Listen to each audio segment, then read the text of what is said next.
Este é um dos problemas mais urgentes do homem civilizado. Ele criou a civilização para ter segurança. Segurança para o quê? Para o tédio? O principal problema é que a maioria dos seres humanos precisa de um certo grau de desafio, de estímulo externo, para impedi-los de afundar no olhar vazio e na consciência vazia do idiota. Durante a maior parte da história, o lazer era um luxo raro. Trabalhar do nascer ao pôr do sol para sobreviver era o destino de quase todos, homens, mulheres e crianças, até há algumas centenas de anos. O geólogo inglês Sir Charles Lyell escreveu que na década de 1840 os EUA eram um país onde todos, ricos e pobres, trabalham de manhã à noite, sem nunca ter um feriado. Com o início da segunda Revolução Industrial no final do século XIX e com ela a rápida intensificação da divisão do trabalho, houve uma revolução do lazer. Este período de desenvolvimento industrial acelerado levou muitos do campo até as grandes cidades em busca de trabalho, e o regime de horas, associado com o trabalho nas indústrias, trouxe às massas, pela primeira vez na história moderna, tempo livre programado para fazer o que quisessem. Embora mais de 100 anos tenham se passado desde essa revolução do lazer, e os frutos da civilização e o lazer se tornaram mais abundantes, talvez mais do que em qualquer período da história da civilização, o indivíduo comum hoje está livre da luta diária pela sobrevivência. Mas com essa liberdade inédita, nos deparamos com uma questão crucial. Somos livres para quê? Como usar o tempo que não é utilizado para as necessidades da vida? Poucos consideram essa questão, assim como muitas questões importantes sobre a vida. A maioria se afunda na conformidade e subentende que o tempo livre deve ser gasto descansando e passivamente consumindo. E por isso, suas vidas tomam uma forma comum e seguem um curso semelhante ao descrito pelo filósofo Richard Taylor no século XX. A maioria das pessoas são, no senso mais comum, muito limitadas. Elas gastam o tempo, dia após dia, em passatempos passivos, ociosos, apenas olhando coisas, jogos, televisão, qualquer coisa. Ou preenchem suas horas falando, normalmente coisas insignificantes, acontecimentos, quem está fazendo o quê, o clima, esquecidas quase ao mesmo tempo em que são ditas.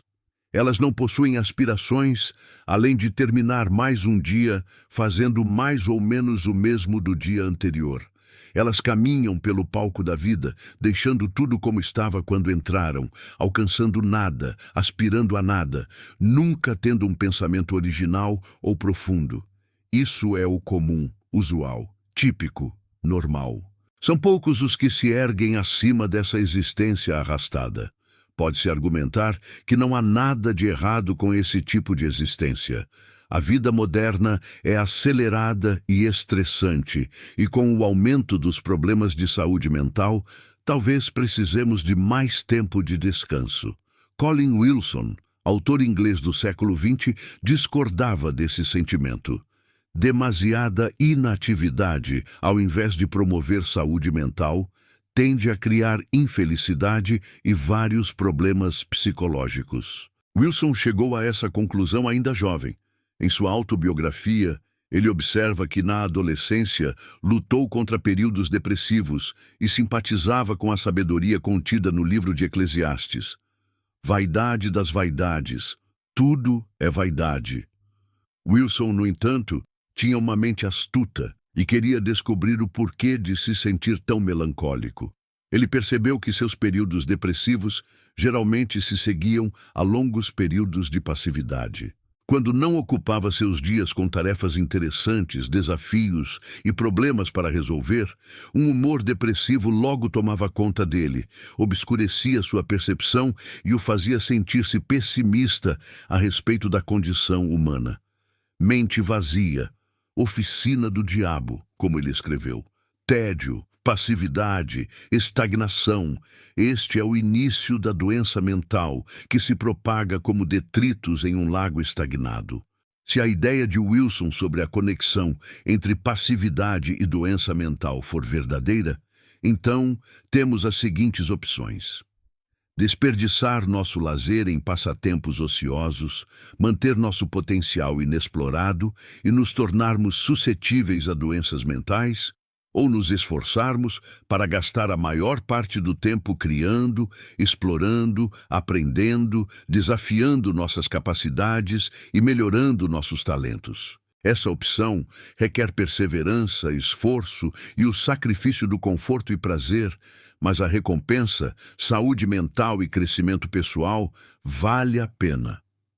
O indivíduo mentalmente saudável é aquele que costuma invocar níveis bastante profundos de reservas vitais. Quem permite que sua mente adormeça para que apenas a superfície seja perturbada, começa a sofrer de problemas de circulação. A neurose é o sentimento de estar desconectado dos próprios poderes. E se a conexão entre passividade e depressão não se aplicar a todos, mas somente a uma minoria com um impulso criativo incomum, talvez a passividade não traga sofrimento para alguns como para Wilson. Isso significa que o esforço para gastar nosso tempo em atividades criativas seja um desperdício de tempo e energia? No livro Restaurando o Orgulho, Richard Taylor convincentemente argumenta que o esforço de produzir e criar sempre vale a pena. Como ele explica, ele aumenta a nossa possibilidade de atingir o raro estado de orgulho. Taylor define orgulho como o amor justificado por si mesmo, e observa que, embora muitos digam que amam a si mesmos, na maioria das vezes esse amor não passa de narcisismo ou um escudo arrogante para esconder insegurança e ódio subjacentes. Para termos orgulho verdadeiro, devemos ter o tipo de amor que se justifica pelo tipo de pessoa que você é. Ou seja, devemos cultivar uma habilidade extraordinária em uma área específica e, assim, alcançar excelência pessoal para nos destacarmos dos demais.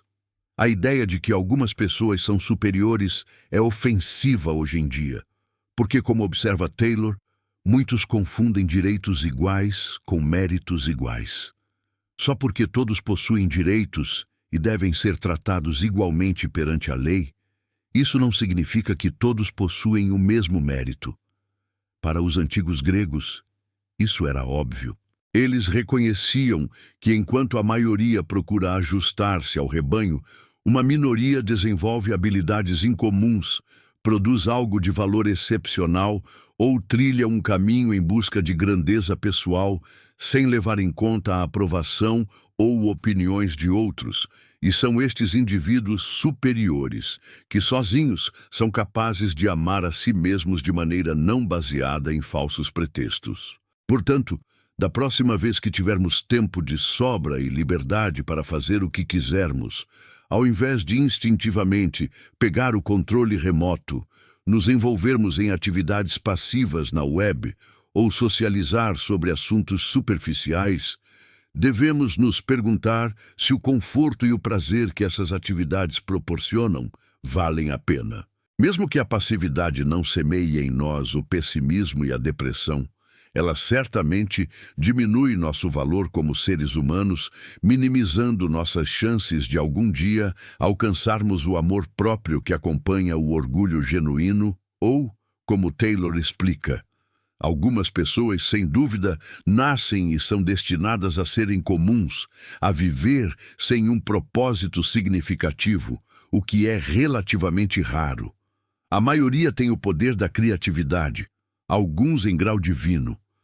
Mas muitos, talvez a maioria, se contentam com prazeres passageiros e em satisfazer o lado animal de nossa natureza. Para muitos, uma vida bem-sucedida é aquela vivida com o mínimo de sofrimento, com agradável discrepância de momento a momento e dia após dia, e a aprovação geral dos outros. E isso, apesar de frequentemente terem dentro de si a capacidade de fazer o que talvez nenhum outro ser humano tenha feito antes: Somente fazer o que outros já fizeram costuma ser seguro e confortável, mas produzir algo realmente original e bem feito, mesmo que os outros não apreciem, é isso que significa ser humano e é só o que justifica o amor próprio, que é o orgulho. Se essa mensagem tocou seu coração, compartilhe. Você pode ser a ponte para a transformação de alguém. Deixe um comentário contando. Qual bloqueio você está pronto para soltar hoje? Inscreva-se no canal e ative o sininho para não perder os próximos vídeos sobre autoconhecimento, transformação interior, amor próprio e psicologia profunda.